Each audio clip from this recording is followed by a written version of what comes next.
Chaque être humain, indépendamment de son statut social, de son pouvoir, de sa richesse ou de son influence, porte en lui une forme de plénitude intérieure. Une plénitude qui se forme grâce au lien entre la conscience, le choix, la responsabilité et le sens de la vie. Cette plénitude dépasse le corps ou la personnalité extérieure. Elle constitue une sorte de noyau existentiel qui réconcilie l'être humain avec lui-même et lui confère un sentiment d'unité.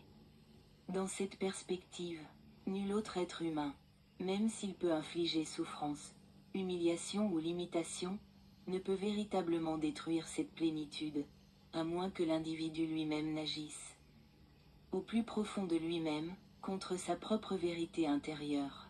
D'un point de vue philosophique, cette idée se rapproche des traditions qui considèrent la liberté et la responsabilité individuelle comme l'essence même de l'homme.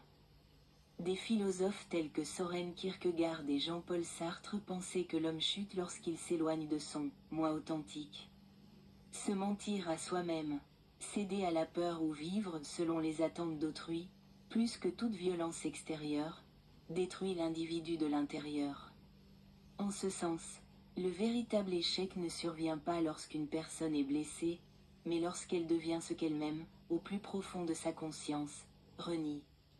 Or, la société définit généralement le pouvoir de l'extérieur. Nous imaginons que l'emprisonnement, la pauvreté, l'exclusion sociale ou l'humiliation peuvent détruire une personne. Sans aucun doute, ces épreuves peuvent rendre la vie difficile, douloureuse, voire insupportable. Mais il existe une différence fondamentale entre briser les conditions de vie et bafouer l'intégrité d'une personne. L'histoire regorge d'exemples de personnes qui, dans les situations les plus difficiles, ont conservé leur dignité intérieure. Nelson Mandela en est un parfait exemple. Des années de prison n'ont pas pu altérer son identité morale.